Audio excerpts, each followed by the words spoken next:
Hi, everybody. Welcome to the Jerusalem Connection Red Alert Report. I'm your host, Amy Zawi. Today we have an exciting guest, Jim Scudder Jr., and we're going to talk about his latest book that is just come out. But let me introduce you to Jim in case you don't already know him. He has been a guest before. We're delighted to have him back.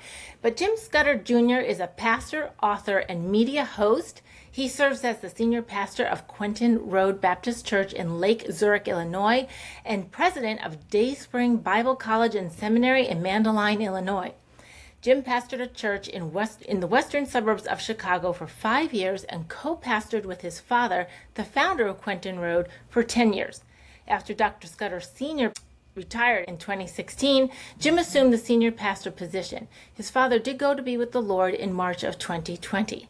Jim Scudder Jr. is the author of Why Life Hurts, Healing Hurt, Raindrops in the Desert, and co-author of Evangelism Made Simple and his latest, The Spiritual War Against Israel.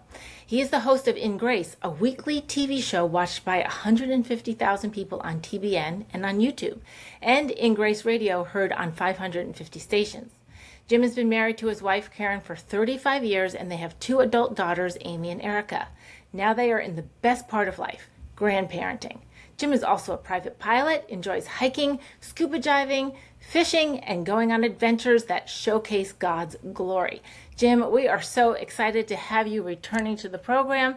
Let's not wait so long before we chat again, but we are really interested in learning about this new book that you have out called The Spiritual War Against Israel. It's certainly a timely topic, I'm sure.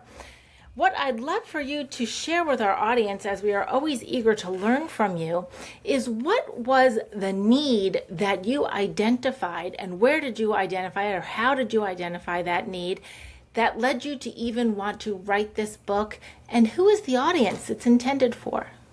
Well, thank you, Amy, for having me, and we are thrilled for what you guys do at the Jerusalem Connection, and I think it's so valuable for Christians to be informed, because I think a lot of times, especially if people haven't been to Israel, we don't really understand the details of the country, the people, the biblical stuff, and maybe we are good students of Scripture and we do understand the biblical side of things, but you really get it when you go to Israel, and so I appreciate what you guys do in helping people stay informed. The book, the need of the book is obvious, right? Because as we are coming off the worst attack on Jewish people since the Holocaust, October 7th, we would have expected the world's sympathy to be massively on the side of Israel.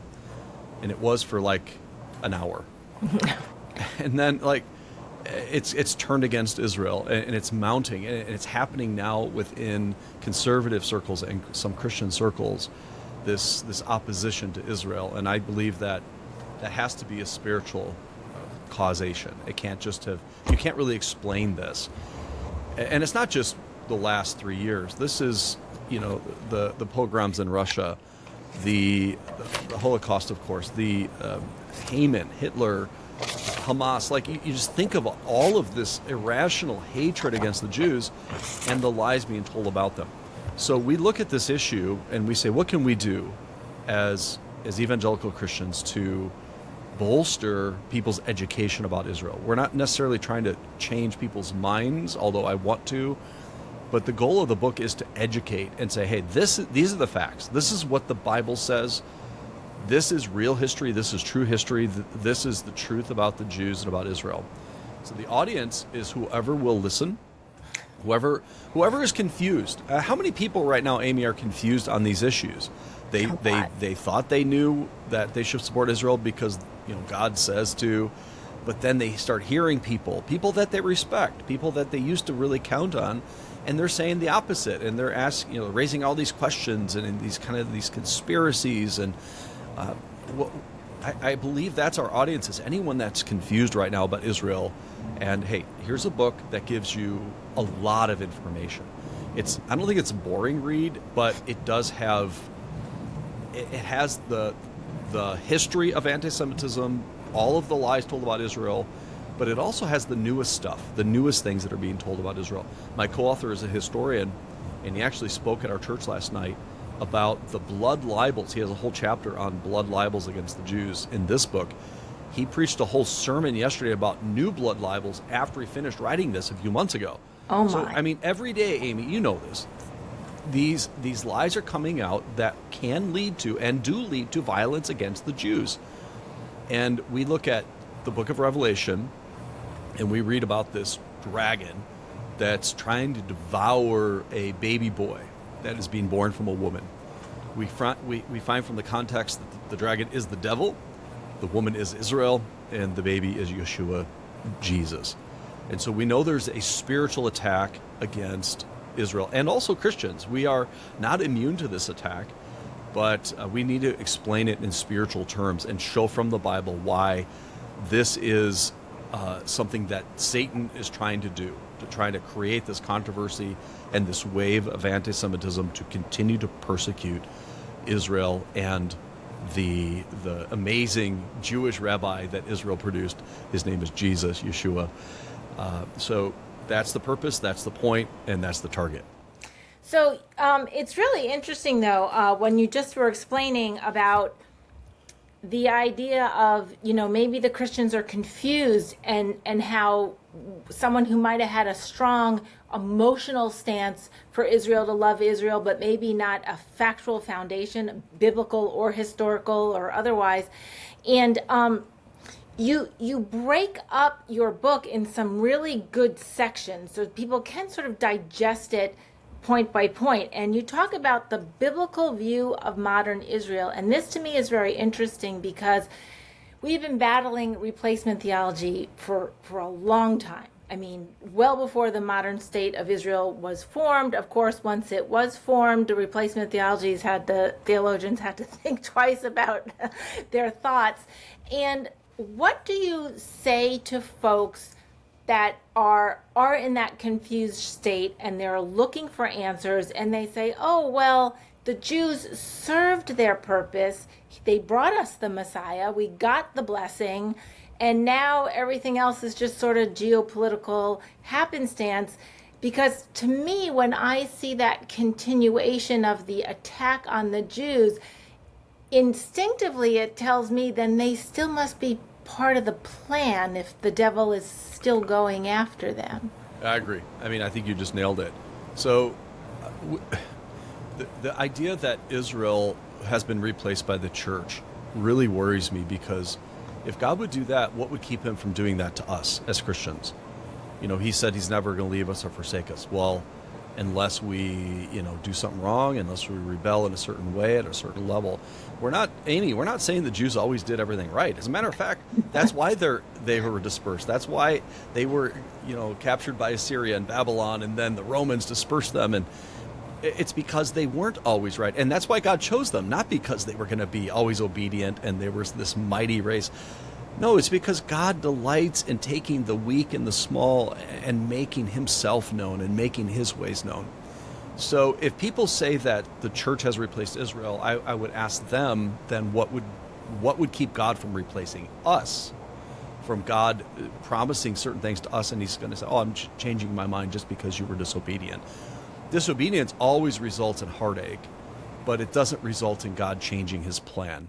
And Lucky his for plan, us, right? yeah, and his plan. Christians don't walk around at the moment of salvation forward in just perfect, sinless. Well, yeah, I mean, look at all of the books written. Look at the letters to the Corinthians. I mean, I would never want to be the pastor of the first church of Corinth. My dad and I did a series, when my dad was alive, we did a series on verse by verse through Corinthians, and it was trouble, trouble, trouble. That's the series title. So it's like the whole New Testament is correcting issues and problems within the church. So disobedience doesn't necessarily mean that God is through or God is done with a group or a person. And we need to praise God for that. I also shocked, Amy, that in 1948, replacement theology didn't die. It should have died, because I could kind of see why some people thought, once, and I looked into this, when did replacement theology or supersessionism, or now it's even called fulfillment theology, where did that start? When did that start? Where did it start?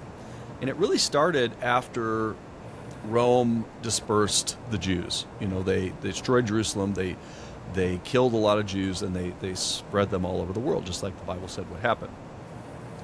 From that point on, some of the early church leaders were wondering, well, God had promised Israel this and that, but now they're gone. Well, maybe the church has replaced Israel. So I can kind of see it, but not after 1948. And the fact that they're back, and if people think that the rebirth of Israel could be possibly done by man and man's conniving and man's, geopolitical genius, you are wrong, because it should not have happened. World history, we never see something like this in world history. On top of that, the fact that it happened, on top of that, Amy, every prophet, except for Jonah, said it was going to happen. Like, how do you not take all of those predictions of the return, the regathering of Israel, and the fact that they regathered and say, okay, we know that replacement theology isn't correct. And when we see these unconditional, unilateral, eternal promises from God to Abraham, Isaac, and Jacob, and even in the ceremony when God said for Abraham to cut these animals in half and to cut these birds in half, and it was common, like, how serious this covenant was going to be, because if I break this covenant, you can cut me in half, kind of a thing. I mean, God was serious when he gave Abraham this task. So Abraham does it, and then God makes Abraham fall asleep. So who's walking through these animals in this covenant? It's God alone. So in essence, God is promising himself to do these things that he is telling Abraham he's going to do, like be a blessing to the entire world. How have the Jews been a blessing to the entire world? My Bible is a Jewish book. My Savior is a Jewish man. And then he's promised them a land forever. So if God is a promise-keeping God, I believe in that. He's promised to himself. He didn't even promise to Abraham. So it wasn't like, well, Abraham blew it, Isaac blew it, Jacob blew it. And they all did. I mean, they're all very dysfunctional. Not all of them, but Jacob and his sons, other than Joseph, maybe Benjamin, were extremely dysfunctional. But still, through that, the names of those 12 sons are going to be on the New Jerusalem, on the gates of the New Jerusalem, even through that dysfunction. But I'm thankful because the name of the apostles are going to be on the foundations of the New Jerusalem. And so I see two unique entities, but we still share in a lot of the same blessings, like that olive tree that some of the branches were broken off. This was the cultivated olive tree, which is Israel. And the wild olive tree branches are grafted in. Now, we're the wild olive tree. Yeah, hello. The Gentiles, yeah. So we should be so thankful, instead of being arrogant, well, we replaced Israel. We should be thankful that we get to share in some of the blessings, but we're not taking over those blessings. They're not to us, they're to Israel. But we get to share in some of those blessings for eternity, and for that I'm grateful.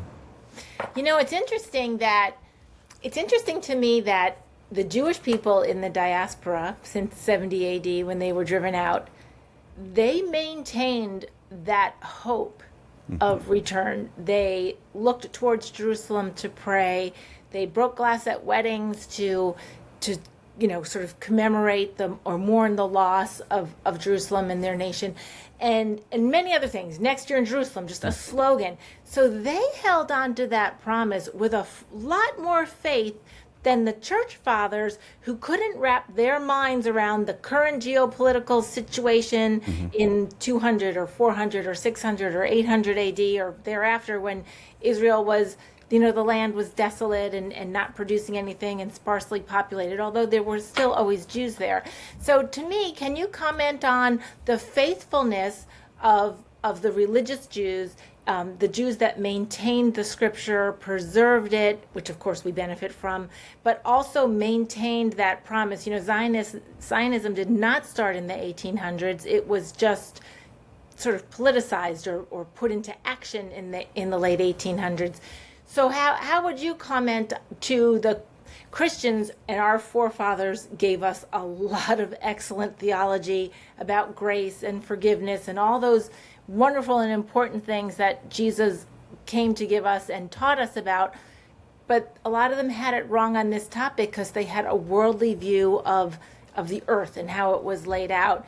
And yet the Jews, or many of them, the leadership, maintained that hope of returning while they were escaping pogroms and mobs all over Europe, especially since the Middle Ages. Any thoughts on that comparison? Yeah, I mean, Hatikva, the hope, the national anthem of Israel. I just love that song. I love the United States national anthem. I'm a patriot of the United States. I love America, but boy, that national anthem is beautiful, and it's the hope, Hatikva, the hope. It's the yearning for the return next year in Jerusalem. It was something they would say. So people that say Zionism is just this modern concoction, it's not. It was smoldering in the hearts of Jewish people for centuries, not just in Europe, the Ashkenazis, but in the East, the Mizrachis and the Sephardic Jews in Spain and other places.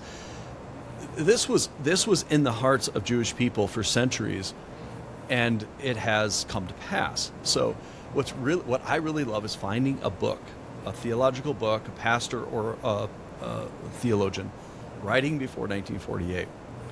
But when they come to these regathering prophecies and this idea that Israel isn't done, God isn't finished with them, it was, as I look at it, I look at Israel was on the front burner since Abraham, all the way to the church age, and then the Israel's been put on the back burner, like a good chef. You're going to work on that later, or you're going to let that simmer, or whatever. You're going to bring something else to the front so you can work on it. And we're on the front burner now, but we're not replacing Israel. We're just right now with the focus of God, and we're fulfilling His plan. We're not Jew or Gentile today. We're one in Christ. But He's got that, and He's going to be bringing it back. When an author before 1948 would write that, it was bold for them to say, no, God isn't done with Israel. There's still a plan and you can find these. I mean, my co-author has a vast library. He's got really good old books, and he just pulls them out and says, yeah, see, this author said, I don't know how it's going to happen. It seems very implausible, but God said it. I believe it. It really comes down to that, Amy, doesn't it? Like, yep. Can we just, if God says something, can we just believe it instead of saying, this seems so improbable, there's no possible way this could possibly ever happen in our modern world? We'll just settle down, trust the Lord, wait for His timing, and there it is. It's in our lifetime, in my dad's lifetime, Israel was reborn. And so now it's easy for me to say, yeah, I believe that the whole time. But of course, if we were before 1948, we would maybe have those same questions. But a lot of godly people said, no, God said it, I believe it. Yeah, and that's just it. It takes a tremendous amount of faith to put away your own logic to the side. And it also takes a little bit of anticipation, because what I have learned over the years is, especially reading the Tanakh, the Old Testament, where the Jewish people were kind of going through the commands that God had and not really understanding why they were doing it or the symbolism of it. But you know what? They did it faithfully anyhow, unto the Lord. And then looking back in hindsight, we can say, oh, that's what that meant. As Moses lifted up the serpent in the wilderness, even so must. I mean, we can put these pieces together in hindsight, but I think the tremendous faith of this people who maybe thought this seems a little ridiculous to. Yeah, the blood on the doorpost in Passover. Like, what in the world? Why would you want that God? Or why would water be coming out of a rock after you strike it? Like, right. These things seem so odd. But now, I mean, we look back, and I think that's what Saul that became Paul. I think that's what he learned in those years, kind of the silent years, when we don't really know what was going on after his salvation. I think he was rethinking like everything, like, whoa, this and that, because he knew the Tanakh, he knew the Old Testament, the pieces together. Yeah, and he was like, oh my goodness, this and that, and the Lord's helping him, like, oh yeah, see this and this. So we have the privilege of that kind of hindsight, and I think I would believe anyway, or I would trust anyway, even if this seems so absurd. Why am I doing this? But we are all human, and I probably wouldn't have been faithful in those matters, as I think I would be.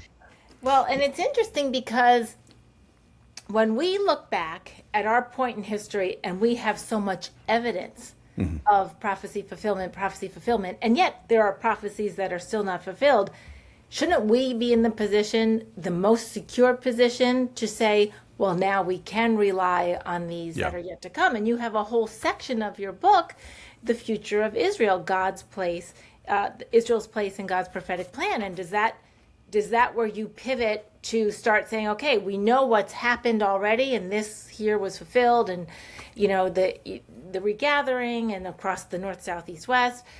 We also know that the regathering was to take place with Israel still in a state of unbelief, right? A secular. Well, that was the prediction, that they Yeah. would be generally in unbelief, and as a nation, they still are not in belief in Yeshua. Although more and more Jews do believe in Right. Jesus today more than in any other time, and we're seeing that, and that's exciting. But yeah, about half of the regathering predictions are saying they would come in disbelief for like a final time of chastening, but then there would be this regathering in belief. So it's like a, I don't say multi-stage regathering, but they're regathering for a point and a purpose, and that is to really get to understand God and what He's done, and that's going to happen in the future. But I still want to. Here's what my heart, Amy, the heart of the Apostle Paul was. He said, if I could give up my salvation for my kindred, my Jewish brethren, I would. I don't think I can say that, to be honest. Would I give up my salvation for the Jewish people? Paul said he would, and I believe he meant that. He also said he's going to bring the gospel to the Jew first, and he would do that when he would go into any town. He would go to the synagogue. So if he's going to do that, and God has this heart for the Jew, I mean, he does. He's the apple of his eye. Jesus talked about Jerusalem, oh Jerusalem, and if I could, just like a chicken gathers her chicks, I would want to do that for you. So we should have that heart. And anti-Semitism today is cropping up everywhere, even within some Christians and some so-called, we call them phony conservatives in the book, or Putinistas even. That breeds this contempt against the Jewish people, when we should have the opposite heart. We should love them. I mean, even if you don't believe there's a future for Israel, shouldn't you at least love them for bringing you your Savior in the Scriptures?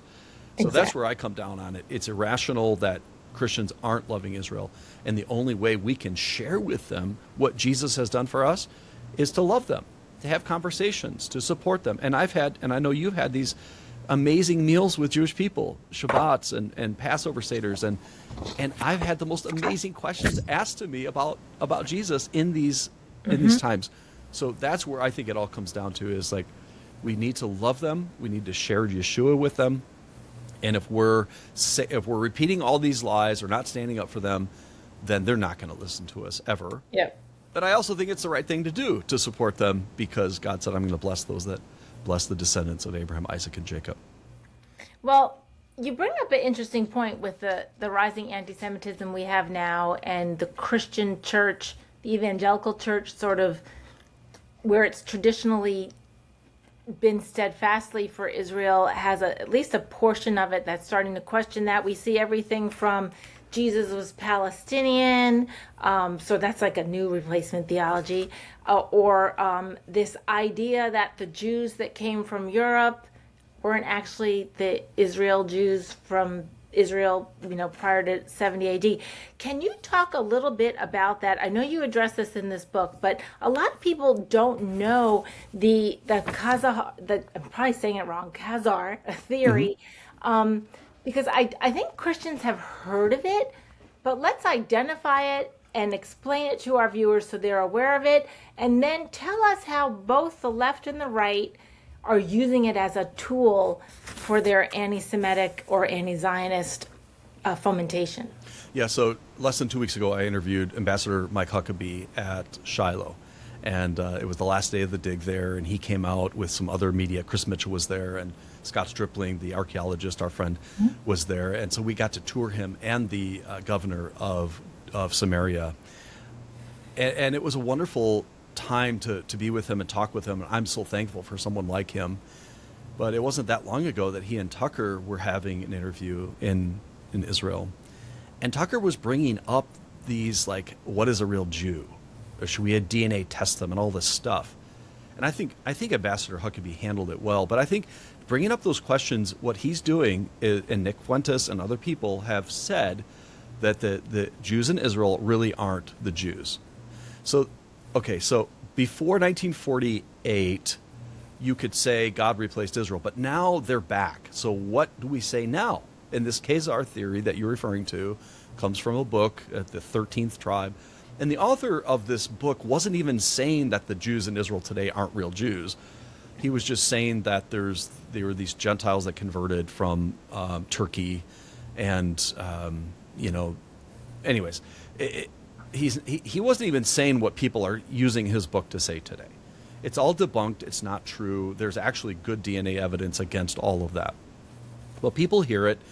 So how do I know the Khazar theory is not correct? Well, I think Hitler's not going to make that mistake and mistakenly kill 6 million Khazars when he really was trying to kill the Jews. So, and then all the Jews that I have a Star of David here. This is from a film set from a famous Jewish movie that was filmed in Warsaw, in Poland.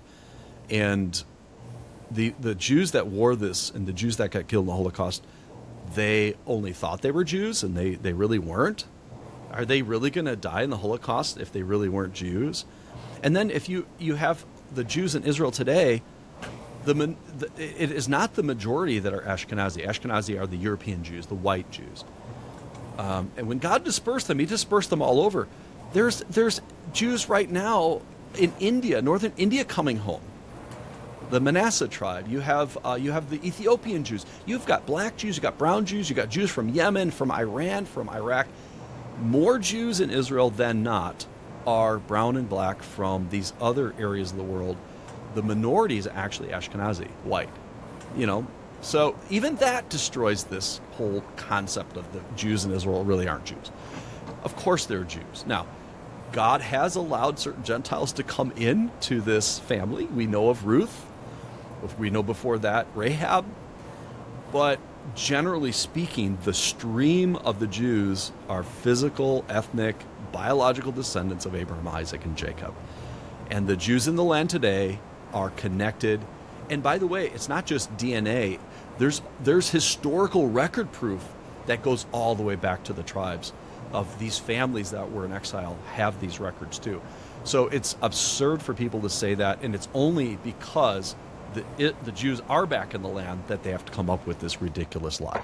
So the far right, Tucker and his ilk, they're using this Khazar theory to sort of undermine the legitimacy of the modern state of Israel. Right. While it seems to me, and you can correct me or comment on this, that the far left is just blanketing Israel as these white colonials from Europe, and they pushed all the brown people off the land or subjugate them, and the brown people being the Arabs. So each is taking a version of this inaccuracy or debunked lie and using it, and then what your book does is it lays out the truth of it all, so that if someone is like, well, someone at work said this, or the guy in the news said that, everybody should go to ingrace.us and order this book, because it will give you the biblical grounding, examination of these modern theories that are going on, and give you, I don't want to say the word ammunition, because I think that's a little rough, but it'll give you. Well, I tell you, we're living in rough times, Amy. So I think we need to be equipped. Yeah. We need to be ready with an answer, and I think God tells us to be that way, to have an answer ready for people. And I think this is a really, really important issue. It's not just, well, I'm a Midwestern American and this doesn't impact me. It actually does. It impacts us today. Illinois wants to divest our pensions and things from any Israeli-connected companies. It's like, it's ridiculous that we're doing that, but we are. So it does affect everybody today. And I do think Christians do need to be armed with truth. And it also affects our Jewish neighbors, even if they're not Israeli and haven't been Israeli and had nobody in their immediate family in Israel. It affects the way society is treating them, the way kids at school are treating them, or at university, certain employers. It's a really horrible thing, and it is our duty. Yes. Even if we are amillennialists and don't believe Israel has a role in God's prophetic plan, which we know it does, but even if we're like, oh, no, I don't believe that, to sit as a Christian who's commanded to love thy neighbor and watch their neighbor be abused. Yeah, and lied about. If they were truthful things, I still think it's wrong, but these are like blatant, flat-out lies.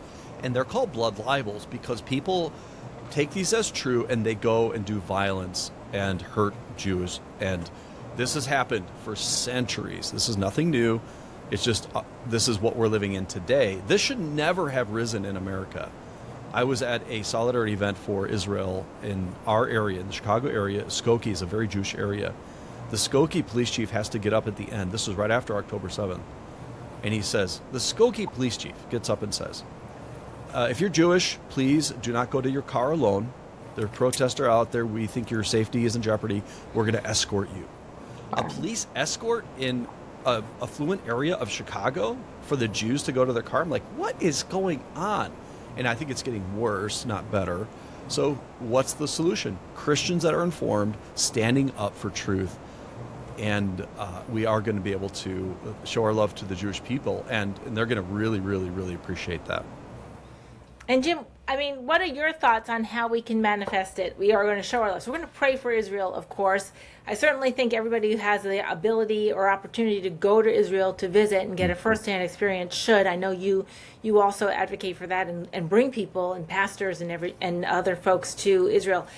But what can we do to manifest that love? I mean, we've got preschools that have to have armed guards and metal detectors and all these sort of threats. We need to reach out to our Jewish community and let them know we stand with them. Yeah. So I think that's exactly what you said. Let's go find ways to show our Jewish neighbors that we care. So how do we do it here? We had a Jewish cemetery vandalized. So at night they would spray swastikas on Jewish gravestones. So my wife and I went there the next day. We heard about it. We brought a dozen white roses, a symbol of standing with the Jews during the Holocaust. And we went there and we found that a husband and wife, his dad's grave had been desecrated with a swastika. His dad is a World War II hero. He flew however many sorties you have to fly in World War II. He flew every one of them. Most didn't get to that number. I think it was like 30. Because they would get shot down. But he made all of them, and he came back, and then he went back out to Europe. He was dropping bombs in Germany, this Jewish guy. And his grave has a swastika in my neighborhood, in my next door suburb.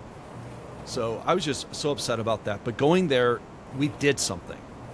And that got in the press. We got invited back once they cleaned it up and rededicated the cemetery. We had congressmen there, we had mayors there.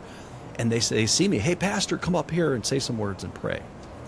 So we have these opportunities now. There's a preschool, a Jewish preschool that had a anti-Semitic symbol on a lawn right before their entrance. My wife and I went there. We brought white roses. We talked to all the teachers, said, this is wrong. We are so sorry that your kids have to pass this and see this. We're standing with you.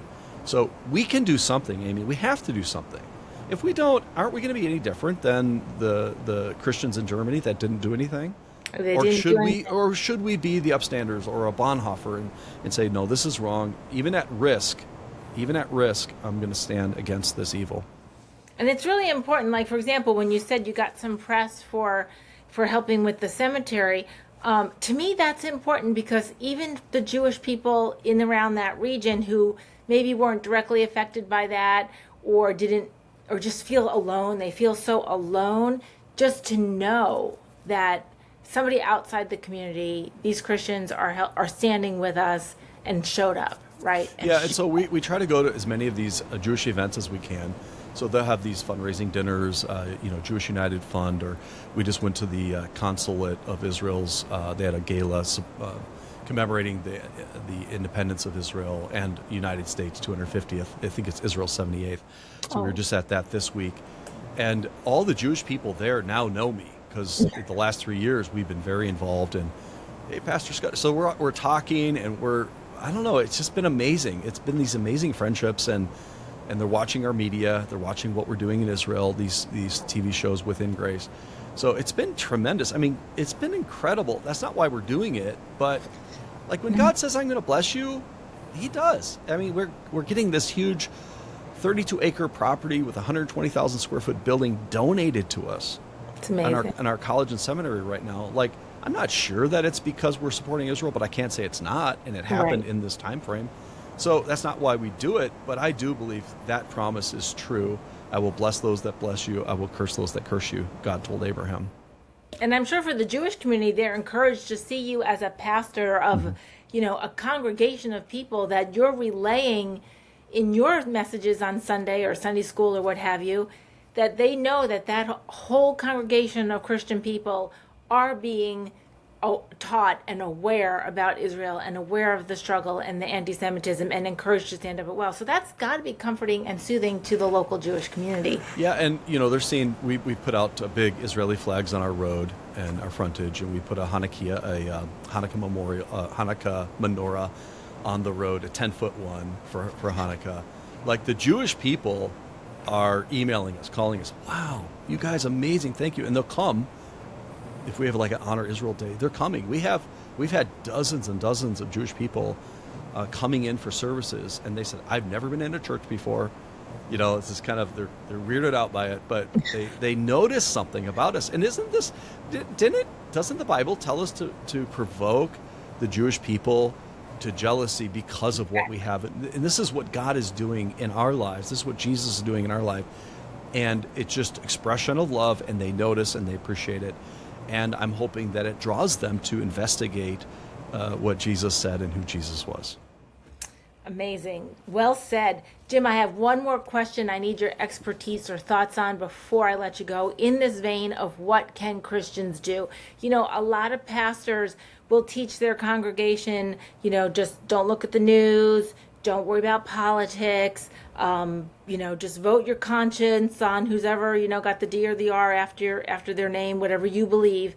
What would you say to the Christian community about their civic engagement, about elections, and what we can do to take our faith and influence it with the voice that we have been offered by our founding fathers and the people who died fighting the revolution, that we can have freedom of expression, a representative democracy where we're voting? Ambassador Huckabee got into some trouble when I was with him, and a little before and a little after, by kind of pushing back against the president, saying that without the United States, Israel would be in trouble. And he's like, without Israel, we wouldn't have a United States. Right. Because America is built on those Judeo-Christian values and the law of Moses. And so I agree with him. I do believe that America has a lot to thank for being in existence with Israel and the Torah. And I don't find Washington, D.C. in the Bible. I don't find New York in the Bible. I don't find Chicago in the Bible.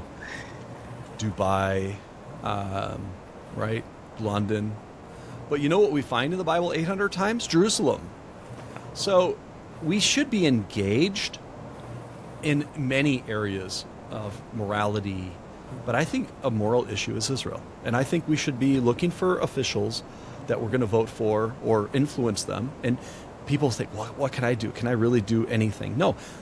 Call your representative. Like when Illinois was going to ban investment with Jewish companies or Israeli companies. Call those people. One call, Amy, or one email or whatever, a witness slip on a bill equals, in the politicians' minds, it equals like 1,000 people. Because there's 999 that aren't going to bother that still think that way. So when we do anything, especially as it relates to Israel, but all of these issues on life and different things, it does impact people. And we need to educate those that are our leaders. We need to pray for them. But we also need to share with them, what does the Bible say about this? Well, a lot of our leaders in all these different levels of our society really don't know the biblical positions on this stuff. So as Christians, we do it with love, and we do it in a winsome way. We can explain these issues, especially Israel. And they're going to come around and they're going to start voting the godly way, the biblical way on these things. And that goes for all levels. You just can't go every presidential election, pull the lever and walk away and think you're done. I mean, school board, right now, these issues about Israel is part of the curriculum discussions. Disciplinary acts are being, disciplinary needs are being ignored for students that are suffering from anti-Semitism from their fellow classmates. And it's important that people are aware down to the school board level, the local town level, because it all matters now. And like you said, Israel is a moral issue, and protecting the Jewish people, like protecting any minority in America, a racial or religious minority, shouldn't be left at the front door because some perceived ill that Israel may or may not be doing a half a world away. So you're right. We need to educate our elected officials and support those who have that moral compass, Jew or Christian or even another religion, but still have that moral alignment. Jim, we are so excited that you were able to share with us. We always love learning from you. I want to encourage everybody to go to ingrace.us. They have a landing page for the book, and I want everybody to check it out. It makes a great gift as well for people that you might know that have questions or trying to figure things out. You can also get it in Kindle form on Amazon. So we want to encourage everybody to look that up. Also find In Grace on YouTube if you don't have TBN on your cable network provider. Jim, is there any final thoughts you have for us? No, I'm glad that we have these opportunities to talk about it and to share what the truth is about Israel. Appreciate you and your organization. And I've been out to Washington, D.C. a number of times, and I always run into you at these pro-Israel things. So I know that you're there. Your heart is in this, and I really appreciate that. Well, it's only my pleasure, and it's also my duty, I feel. So I know we're all on the same team, and you're doing the good work in Chicago, and your footprint goes a lot wider than that. So we always love it when you come to DC and we can catch up in person. And we will have you on again sooner rather than later because we really do appreciate your wisdom and learning about the ministries and activities you're engaged in. Thank you. Be blessed. Shavua Tov. I will be grossed out if somebody goes on a trip to Israel. Christian Zionists, like, what is that? Right. And I could just say for myself, I dislike them more than anybody. It's biblical levels of evil. The world is told a story about Israel. Genocide, oppressor, colonizer. As Christians, we need to know what God says about Israel. I recommend getting this book, The Spiritual War Against Israel. In Jim Scudder's brand new book, you'll uncover God's eternal covenant with Israel, the shocking danger of replacement theology, the miracle of Israel's rebirth, and the truth about the Holocaust. This is spiritual warfare.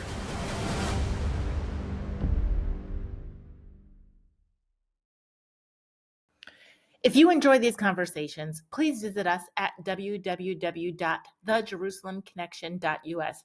Find all our podcasts on YouTube or wherever you listen to your favorite podcast program.